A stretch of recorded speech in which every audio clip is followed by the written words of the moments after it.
Assalamualaikum warahmatullahi wabarakatuh. Perkenalkan, nama saya Rifki Rahmatullah Aziz dari Program Studi Pendidikan Matematika Fakultas Keguruan dan Ilmu Pendidikan Universitas Muhammadiyah Profesor Dr. Hamka telah melaksanakan mata kuliah PLP, yakni pengenalan lingkungan persekolahan bersama kelompok saya, kelompok 7 di SMA Negeri 58 Jakarta. Dan ini merupakan video hasil wawancara dari kegiatan tersebut, yang mana isi wawancara tersebut adalah mewawancarai wakil kepala sekolah bidang kurikulum dan juga guru bidang studi matematika SMA Negeri 58 Jakarta. Dan berikut adalah videonya.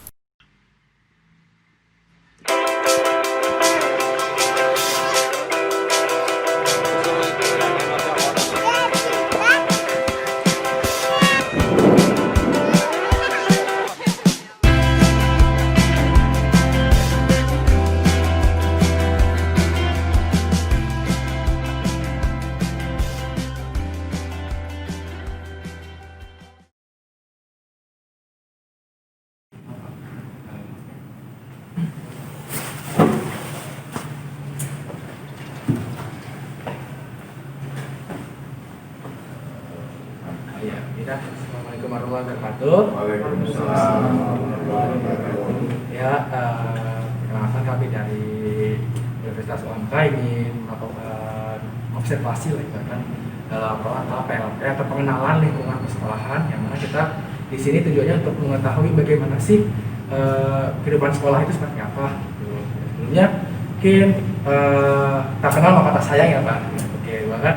Di sini kami akan mengenalkan diri satu-satu, mulai dari yang paling kiri, silakan. Perkenalkan Pak, nama saya Muhammad Pasfi dari Program Studi Pendidikan Matematika. Ya. Nama saya Yudha Renaldi dari Program Studi Pendidikan Matematika semester 4. Nama saya Muhammad Arjun dari Program Studi Pendidikan Matematika. Ya, saya Rifki dari Pendidikan Matematika di Bersama. Saya Ram Andriano Pak dari Aktif Angka. Saya Yudhoyono dari Program Studi Matematika juga Bersama. Saya Abdul Rafiq sebagai guru SMA Negeri 58 Jakarta yang mendapat tugas tambahan sebagai wakil bidang kurikulum. Yang ini tugas tambahan sebagai wakil bidang kurikulum.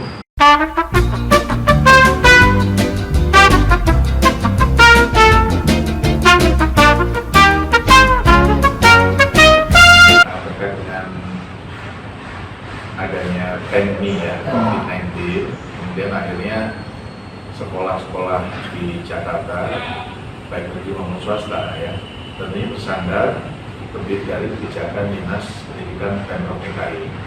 Jadi sampai hari ini kebijakannya adalah tidak diperbolehkan kegiatan tatap muka langsung, artinya tidak dibuka sekolah itu. Nah, yang dilakukan adalah kegiatan home learning atau belajar dari rumah atau PJJ ya.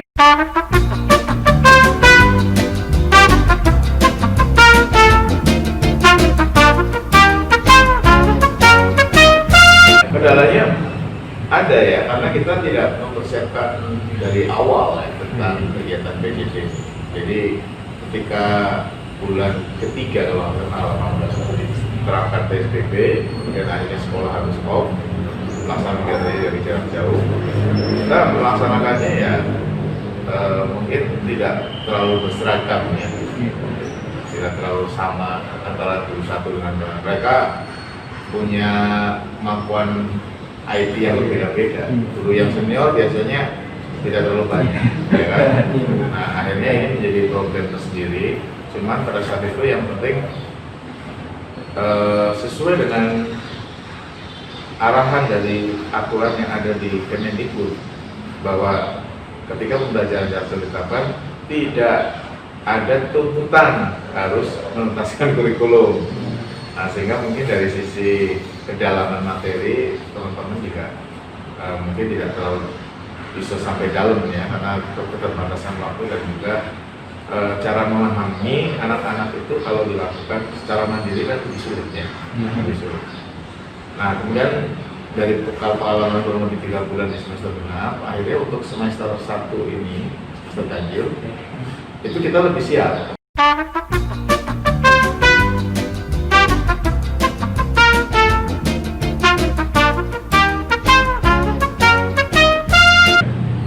Jadi semuanya menyesuaikan ya dengan kebijakan PJJ seperti ini. Dalam hal pelayanan, untuk PU itu pelayanan, untuk pelayanan ke guru atau pelayanan ke peserta didik.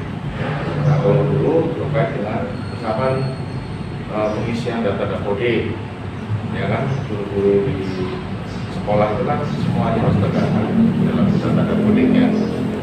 Nah itu nanti yang ngurusin semuanya TU. Dan ketika TU membutuhkan ya mereka biasanya menginformasikan lewat grup WA. Nah dari grup WA itu kemudian guru-guru menyampaikan data yang diperlukan, ya kan? Nah kemudian untuk peserta didik, kalau misalkan terkait dengan layanan legalisir atau terkait dengan surat keterangan, nah, mereka bisa alternatifnya banyak sih. Di antaranya mereka mengirimkan permintaan itu ke kami, ke bidang kurikulum atau siswa. Kemudian kita lanjutkan ke TU. Nah setelah jadi, nanti mereka siswa itu tadi itu ngambilnya lewat dosen, pakai dosen. Nah, tetap bekerja ya. Kalau TU dia 24 jam. Artinya 5 hari kerja mereka standby. Nah, tapi memang aturan dari PSBB-nya atau transisi PSBB bahwa di kantor ini yang bekerja ada dalam form WFH ya, ada WFO. Nah WFO itu 50%, jadi nggak full. Nah kemudian untuk usia di atas 50 boleh di spend dia WFH aja. Nah kalau yang seperti itu akhirnya memang kita nggak banyak ya, kecuali ada undang tertentu termasuk mereka.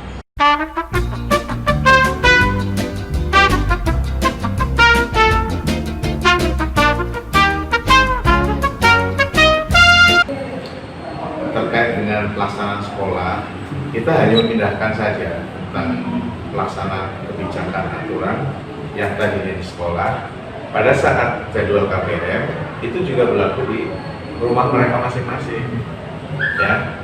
Jadi pada saat mereka berinteraksi sosial ya lewat media sosial itu kita pantau benar-benar. Jadi mata-mata kita banyak. Sebenarnya nggak niat jadi mata-mata, tapi memberikan informasi kalau misalkan ada hal yang dapat. Jadi contohnya ini baru-baru ini terjadi kelas 10 yang ada di kebijakan ini kan untuk PPDB-nya ada yang jalur zonasi ya. Di sana menggunakan usia. Nah, dia usia yang paling tinggi, kalau saya lihat pinter apa enggak, itu masuk. Apa yang 18, 19 itu kelas 10 bayangin ya. Nah ketika masuk mereka paling pengalaman lebih banyak dengan yang lain ya kan. Nah, dan itu mungkin bisa jadi dari sekolah-sekolah yang mungkin pembentukan karakternya tidak terlalu kuat.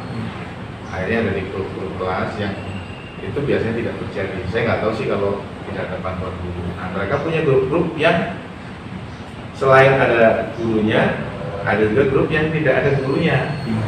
Nah ternyata di situ bahasa-bahasanya, ya, jadi bahasa-bahasa yang tidak perlu lah untuk di grup ya, kecuali mungkin ketemu pribadi nggak masalah.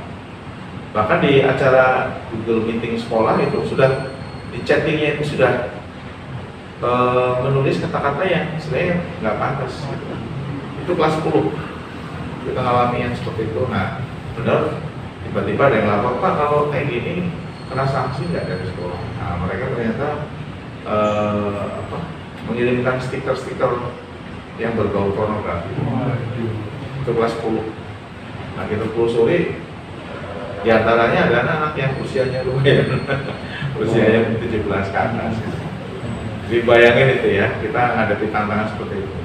Nah terhadap ini tentunya kita lari tetap tertib bahwa dalam kegiatan belajar ini melakukan tertib, kita panggil, kita ajak dialog. Intinya akan beresiko kalau tidak segera menarik, ya kan, dengan resiko dikeluarkan. Jadi tetap berjalan. baik ke guru maupun ke siswa. Nah, siswa itu diantaranya misalkan ini apa namanya, berseragam. Kalau tidak berseragam maka akan diproses. Jadi itu dia pakai kaos, kita bilang kamu ganti dulu pakai seragam, lalu dimulai lagi. Nah kalau dia tidak pakai itu nanti berapa kali kita proses. Ya, jadi tata tertib tetap berjalan. Ya, baik untuk peserta didik maupun itu.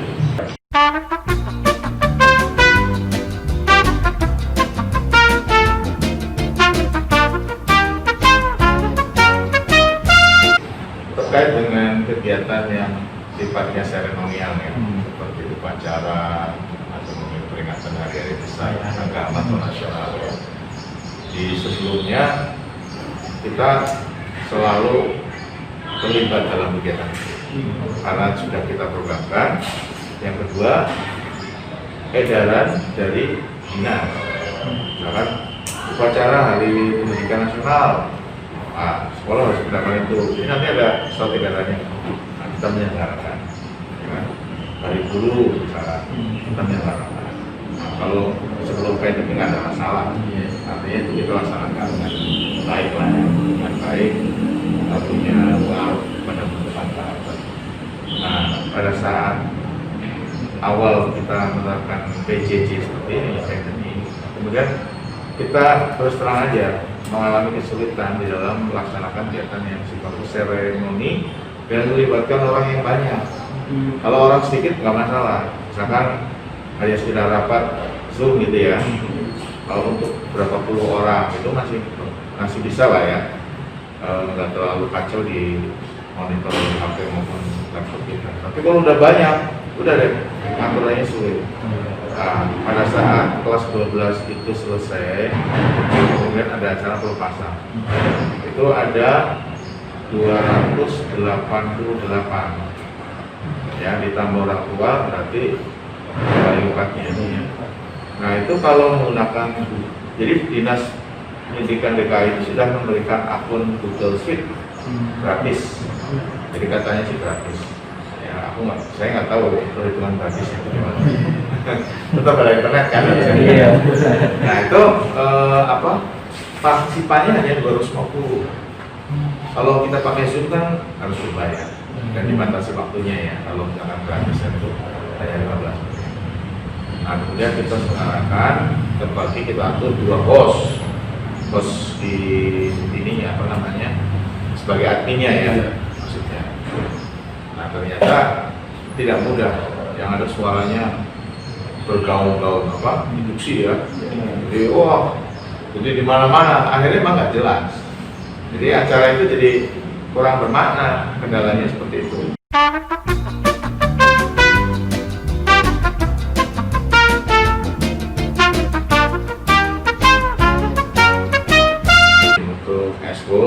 Ya, kita ada 19 eskul, ada pramuka, eskul wajib, ya kalau tidak ikut bisa naik. Ya, kemudian eskul pilihan lainnya ya ada 19. Ya, nah pada saat sebelum COVID nggak masalah, ya, nah setelah ada COVID itu masalah. Ya, masalahnya apa? Tentunya terkait dengan latihan-latihan yang melibatkan kelompok gerak gitu kan, ketika itu dilakukan oleh individu-individu di rumah, seperti itu nggak bermakna ya. Ayo kita latihan futsal, kamu pakai keterampilan mendak, apalah pakai efek, pakai apa gitu ya. Nggak ada lawannya, nggak ada lapangannya kan. Nah itu sulit. Terus kalau hanya teori, apain teori, iya kan? Nah itu kendala. Nah tapi ada juga yang menerapkan. Kalau tidak salah ada 4 ekskul yang pembinanya atau pelatihnya itu kemudian memprogramkan ekskul luring gitu, ekskul virtual. Nah mungkin pada ekskul kayak seni hanya suara yang dimunculkan itu nggak masalah, ya kan? Bisa untuk kita apresiasi lah, kita kritisi. Tapi kalau udah keterampilan terkait dengan kelompok gitu ya, atau grup bergu gitu maksudnya ya, itu sulit. Nah hanya 4 kalau kita salah. Tetapi anehnya juga dalam kondisi seperti ini dinas seolah kegiatan normal, tetap dilaksanakan kegiatan kompetisi. Misalkan FL 2SN ya, festival seni ya, seni. Ada misalkan seni musik, seni kria dan seterusnya. Tetapi pelaksanaannya secara virtual. Nah makanya yang bisa dilaksanakan secara virtual, ekskul-ekskul yang ada didorong oleh bidang kesiswaan itu sekarang namanya peserta didik dan pembentukan karakter, pembinaan karakter. Pakai peserta didik dan pembinaan karakter itu nomenklatur baru dari kesiswaan. Itu didorong supaya anak-anak atau peserta didik itu aktif dalam kegiatan ekskul walaupun dalam kondisi seperti ini ya, sangat terbatas.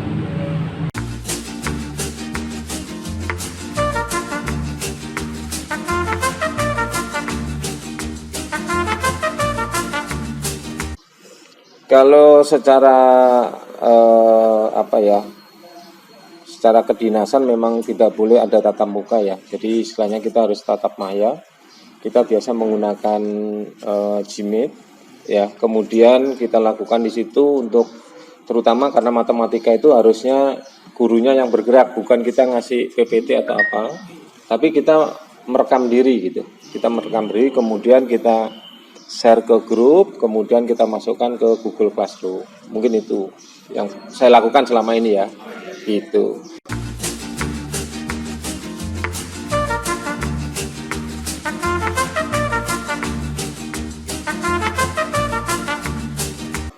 Kalau kalau matematika, fisika, kimia itu kan nggak hanya menghafal aja ya, jadi perlu action atau istilahnya mimik atau gerakan guru itu diperhatikan peserta didiknya. Jadi nggak hanya dikasih PowerPoint selesai gitu, nggak bisa. Jadi kita harus boleh dikatakan merekam kegiatan apa yang harus kita sampaikan atau KD apa yang akan kita berikan untuk pembelajaran berikutnya. Jadi kita harus di situ ada rekaman-rekaman, terutama jangan menggunakan YouTube kalau menurut saya. Jadi istilahnya YouTube itu kan orang lain ya. Kita belum tentu tahu karakteristik peserta didik kita. Kalau saya lebih cenderung memberikan bahan untuk atau materi pembelajaran itu tingkat kemampuan peserta didik itu kita perhatikan gitu. Jadi kita tahu sampai sejauh mana peserta didik kita itu memahami. Kalau di YouTube kan nggak secara umum aja, dia hanya share kemudian nggak ngerti peserta didiknya. Jadi kita harus merekam lah istilahnya ya. Itu dengan cara apapun ya. Bisa pakai HP atau apapun boleh.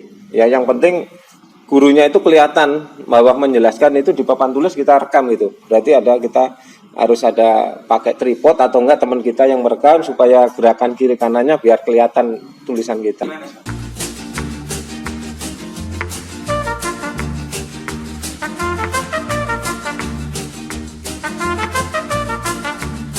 Yang pertama menggunakan Google Meet ya. Kita akan kelihatan Google Meet. Satu, harus terbuka videonya, kelihatan dan menggunakan seragam. Ya, seragam pakai video. Dan selama pembelajaran tidak boleh dimatikan itu. Ya, kalau sound ataupun suara silakan dimatikan, tapi untuk perekaman atau videonya itu nggak boleh dimatikan. Jadi kelihatan anak itu akan kelihatan. Kemudian kita boleh interaktif ya, kita tanya satu persatu, kelihatan kan kalau kita laptop kan kelihatan. Si A, gimana tadi, ada pertanyaan nggak? Coba tolong jelaskan ini. Nah gitu ya, seperti kita interaktif aja di kelas. Dengan catatan itu, jangan tutup suara, tutup video, tidur ya, ngilang. Kan sekarang gitu bolosnya kan gitu. Nah kita antisipasi seperti itu, jadi nggak kita lepas begitu aja gitu. Kita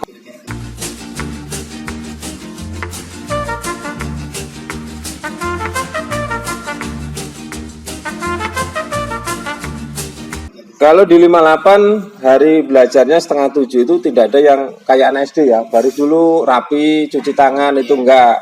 Cuci tangan, cuci kaki, tidur. Enggak seperti itu ya. Jadi kalau SMA tetap masuk 6:30 kurang 5 udah masuk ya. Kemudian persiapan di dalam kelas biasanya kita tadarus. Nah, setiap hari 6:30 kita sudah mulai tadarus di sini. Jadi secara online ada istilahnya absensinya, kemudian suruh baca satu persatu, tetap kegiatannya pasti ada. Jadi seperti biasa aja, cuma dibedakan dia di rumah, kita di sini, ya. Atau gurunya yang lain juga ada di rumah.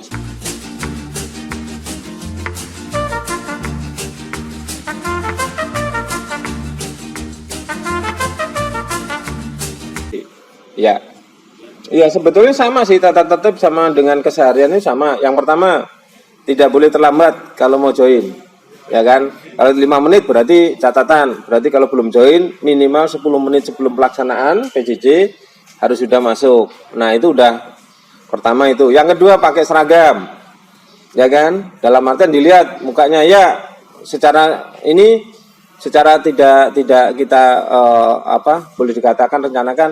Coba menjauh dari kamera. Saya suruh menjauh dari kamera. Kamu berdiri pada kelabakan kan? Bawahnya masih pakai kolor. Nah, itu kan nggak mungkin. Ya kan? Kita acara seperti itu sama. Jadi jangan sampai kita separuh ini separuh pakai apa kan kita nggak tahu. Kalau saya kayak akan ini berdiri dari ini jauh dari kamera. Ntar dulu Pak, mati dulu. Ngapain kamu ntar dulu? Ya, pada ketawa semua kan. Akhirnya semuanya kalau belajar dengan saya harus ngap. Walaupun tidak pakai sepatu karena di ruangan, ya nggak masalah. Yang penting seragam lengkap gitu. Itu caranya. Kan banyak sekali akalnya. Mendadak aja nggak usah kasih tahu. Yang penting berdiri. Kenapa? Bingung kan dia matiin. Nah, ngapain kamu matiin videonya? Nah, itu salah satunya ya. Nah, itu kan pengalaman-pengalaman yang nggak bisa kita dapatkan kan, tapi harus belajar dengan kondisi semacam ini. Gitu. Semuanya tetap ya. Kemudian begitu pula kalau misalnya sakit, izin atau istilahnya ada keperluan dan lain sebagainya, itu harus ada tanda tangan orang tua, kemudian di foto biasa dikirim.